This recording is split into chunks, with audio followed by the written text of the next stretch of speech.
매일 성경 묵상을 돕는 해설 가이드입니다. 안녕하세요. 묵상 코치입니다. 함께 읽고 나눌 말씀은 호세아 10장 1절에서 15절까지 말씀입니다. 송아지가 여호와의 자리를 차지하면서 하나님이 지켰던 베델이 제약의 소굴인 벳아원이 되고 그 영향으로 이스라엘의 종교와 왕정도 여호와를 떠납니다. 죄인은 번성하지만 여호와는 부재합니다. 여호와를 두려워하지 않는 왕권은 아무 유익도 가져다 주지 못합니다. 하나님 백성이 송아지의 백성이 되어 송아지와 함께 수치를 당합니다. 1절에서 2절은 제2의 고발과 심판입니다. 역설적이게도 여호와의 축복이 이스라엘로 하여금 여호와를 잃어버리게 만듭니다. 이스라엘은 축복에 감사하여 제단을 많이 만들고 주상, 기념 기둥을 아름답게 지장합니다. 이스라엘은 땅의 축복에 나름대로 정성껏 응답하지만 이들의 경공과 감사는 가나안의 제의적 틀을 벗어나지 못합니다. 혼합주의에 물든 이스라엘에게 심판이 선포됩니다. 여호와께서 이스라엘이 당신께 만들어 바쳤던 제단을 쳐서 깨뜨리시고 주상을 허물어 버리십니다. 제약의 소굴이 된 산당이 파괴되고 제사를 드리던 제단이 항폐해져 가시와 찔레로 뒤덮입니다. 생존 기반이 철저하게 파괴되었기에 심판에서 살아남은 자들은 차라리 산과 작은 산에 있던 산당과 제단이 파괴될 때 함께 죽지 못한 것을 원망하며 죽기를 소망합니다. 3절에서 4절은 왕권의 고발과 심판입니다. 이스라엘의 종교가 여호와를 잃어버리고 죄라는 껍질만 붙잡고 있었던 것처럼 이스라엘의 정치도 여호와를 완전히 떠났습니다. 제단과 산당이 부서질 때 여호와를 두려워하지 않았던 왕권도 마찬가지로 그분의 징계에 떨어집니다. 여호와께서 심판하실 때 백성들은 왕권의 무능력과 한계를 분명하게 깨닫게 될 것입니다. 왕권이 가져다준 유익함은 아무것도 없습니다. 서로 새로운 왕이 세워진다 할지라도 달라질 것은 없습니다. 그들은 정치적 빈말이나 즐기며 거짓 맹세나 무의미한 조약을 남발하고 백성을 미혹하게만 할 뿐이었습니다. 독초가 밭이랑을 못쓰게 만들듯이 왜곡된 재판이 이스라엘 사회를 속속들이 부패시켰습니다. 벳아원의 송아지에게서 영광이 사라질 때 사마리아 왕도 멸망당합니다.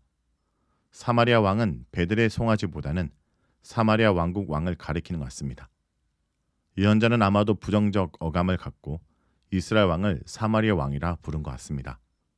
사마리아의 정치가들이 당파적 이해관계에 따라 세운 왕일 뿐입니다. 홍수가 밀려오듯이 아수르가 침략하여 에브란 산지를 뒤덮일 때 왕은 나무에서 잘려 물에 떠내려가는 가지, 거품과 같은 신세가 됩니다. 5절에서 6절은 송아지 상입니다. 예언자는 이제 베델의 송아지에게로 눈을 돌려 사마리아 국가 종교 핵심을 조롱하며 그 멸망을 선포합니다. 호세아서에 나오는 벳아원은 히브리 성경에서 특정한 지리적 위치를 넘어 상징적인 의미를 가지는 표현으로 사용됩니다. 벳아원은 문자적으로 호모의 집 또는 불의의 집을 의미합니다. 이는 실제 지명인 베델, 하나님의 집을 풍자적으로 변형한 표현으로 보입니다. 베델은 이스라엘 왕국에서 중요한 종교적 중심지였으며 거기에 금송아지 우상이 세워져 있었기 때문에 하나님을 떠나 우상을 숭배하는 장소로 변질되었습니다. 호세아는 베델을 벳아원으로 부르며 베델이 본래 거룩한 의미를 잃어버렸음을 강조했습니다. 벳아원은 우상 숭배와 제약을 상징하는 장소로 나타나는 것입니다. 어리석게도 사람들은 벳아원의 송아지 조각을 두려운 마음으로 경배합니다. 송아지 조각을 숭배하는 베델은 제약의 속을 벳아원일 뿐입니다. 5절 하반절은 다음과 같이 옮길 수 있습니다. 그 송아지의 백성은 그 송아지 때문에 슬퍼하고 그 송아지의 제상들은 그 송아지의 영광을 한호하리라. 그 영광이 그 송아지에게서 사라질 것이기 때문이다. 사마리아 주민과 제상들이 송아지 때문에 슬퍼하고 또 한호합니다. 이들은 여호와 백성과 제상들이 아니라 송아지에게 속한 백성과 제상들입니다. 슬퍼하다와 기뻐하다는 바알의 풍요 제의를 암시해줍니다. 벳아원의 제의는 바알 제일 뿐입니다. 벳아원의 송아지는 숭배자들을 보호해 주기는커녕 제 자신도 지키지 못하고 수치 가운데 사로잡혀갑니다. 이스라엘은 파국을 모면하기 위해 나름대로 계획을 세우지만 그 계획은 부끄러움을 가져다 줄 뿐입니다. 이제 10절까지는 두 가지 제약을 얘기합니다. 호세아는 기브아 시대를 자기 시대의 예표로 사용하면서 현재 악한 형편을 과거 사건 안에 위치시킵니다. 기부에서 공공연히 자행되었던 파렴치한 악행은 일관성의 범죄가 아니었습니다. 이스라엘은 그 후에도 하나님과의 법을 유린한 기부의 불법에 그대로 머물렀습니다. 기부의 범죄는 그 이후 이스라엘이 자행한 모든 악의 뿌리가 됩니다. 길손을 대접하지 않았을 뿐 아니라 욕종에 사로잡혀 그의 소실을 강제로 끌어내 강간하고 능욕한 기부의 범죄는 과거가 아니라 진행 중인 현재에 속합니다. 폐역한 기부와 사람들 때문에 지파들 사이에 전쟁이 일어났던 것처럼 이스라엘 범죄가 다시금 전쟁을 초래합니다. 기브아를 징벌할 때는 형제를 두둔하는 베냐민 지파에 맞서 이스라엘 나머지 지파들이 모여 전쟁에 나갔지만 호세아 시대의 이스라엘을 징계할 때는 세상의 모든 민족들이 심판의 도구로 사용됩니다. 11절에서 13절은 하나님의 실망입니다. 소의 비유적 표상을 사용해 에브라임의 처음과 나중을 대조적으로 기술합니다. 한때 에브라임은 여호와께 기쁨이었습니다. 에브라임은 마치 길든 암소 같아서 힘이 있을 뿐 아니라 타적하기를 좋아했습니다. 지금은 완강한 암소가 되었지만 에브라임 한때 유능하고 쓸모있는 암소였습니다. 원래 베어 익힌 것을 의미하는 길들임과 자발적 순종을 뜻하는 조아나는 선택의 정당성을 시사해줍니다. 에브라임 처음부터 고집센 소가 아니었습니다. 여호와의 의지에 부응할 만한 자질과 배움이 있었을 뿐 아니라 순종적이었습니다. 개역개정의 번역 내가 그의 아름다운 목에 멍에를 메우고 에브라임 위에 사람을 태우리니는 에브라임의 종살이를 말하는 듯합니다. 원문으로 문자적으로 옮기면 다음과 같습니다. 아름다운 목 곁을 지나갈 때 나는 에브라임에게 쟁기를 끌도록 마음먹었다. 암소 에브라임은 여호와의 시선을 붙잡기에 부족함이 없는 든든한 목덜미를 가지고 있었습니다. 농부가 힘세 보이는 소를 만나면 그 소를 어디에 쓰면 좋을지 생각해보는 것처럼 여호와께서도 에브라임을 만나자 먼저 그에게 맡길 가제를 찾았습니다. 타작마당에서 곡식을 받고 있기에는 아까운 소였습니다. 에브라임은 여호와에 의해 가나안 땅을 개간할 일에 투입할 만한 자질과 힘이 있는 소로 택함을 받았습니다. 소에게 해야 할 일이 있는 것처럼 유다와 야곱에게도 맡겨진 사명이 있었습니다. 가나안 땅을 경작하는 것이 이들에게 맡겨진 사명이었습니다. 여호와의 선택이 책임을 수반하는 특권임을 보여줍니다. 땅의 개간과 관련된 세 개의 동사는 역할 분담이 아니라 경작의 전체 과정을 보여줍니다. 가나안에 정착해 농사를 지으며 살게 될 이스라엘에게 여호와는 공의의 씨를 뿌리고 인의 열매를 거두도록 권면하셨습니다. 풍성한 결실을 기대하며 곡식의 씨를 뿌리는 가나안 사람들과 달리 에브라임은 공의를 뿌리고 인애를 열매로 거둬야 했습니다. 열매로서 인애는 여호와께서 주시는 구원의 선물이기에 인애를 거두라 라는 명령은 약속의 말씀이기도 합니다. 여호와의 의지와 말씀에 순종하며 살아갈 때 이스라엘은 하나님의 백성으로 그분의 보호와 축복을 즐길 수 있게 됩니다. 또 이스라엘은 묵은 땅을 농경지로 개간해 씨를 뿌려야 했습니다. 그러나 여호와의 부푼 기대는 고통스러운 실망으로 끝납니다. 공의와 인애를 바라신 분께 이스라엘은 악과 죄와 거짓으로 응수하였습니다. 공의를 심는 대신에 악으로 밭을 갈고 인애를 거두는 대신에 죄를 거두고 여호와를 찾는 대신에 거짓 열매를 먹었습니다.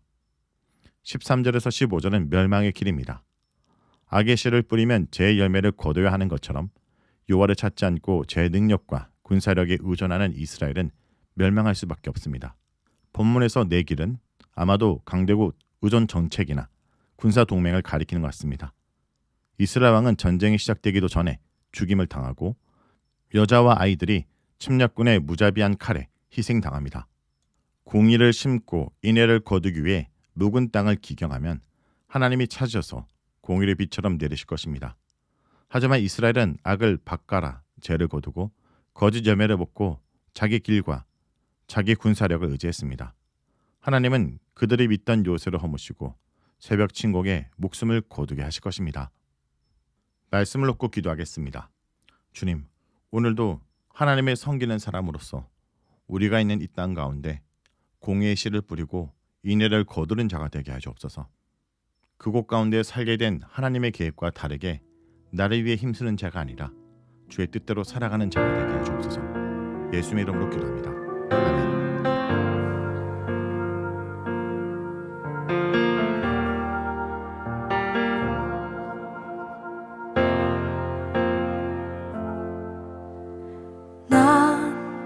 죄만 더 그런 사람이었네. 길 잃고 방황해 끝을 향해 달렸네. 죄로 벌어진 틈은 너무 멀어. 하지만 그 끝에서 주님 내 손 잡으셨네. 향기 만들어 그 틈을 메우네. 주보좌 버리고 내 안에 세우네. 십자가에서 내 빚을 갚았네. 죄사슬 끊기고 내 영혼 자유에 감사해요. 주님의 보혈 감사해요. 나를 씻었네. 감사해요. 날 구하셨네. 어둠에서 빛으로 날 건지셨네.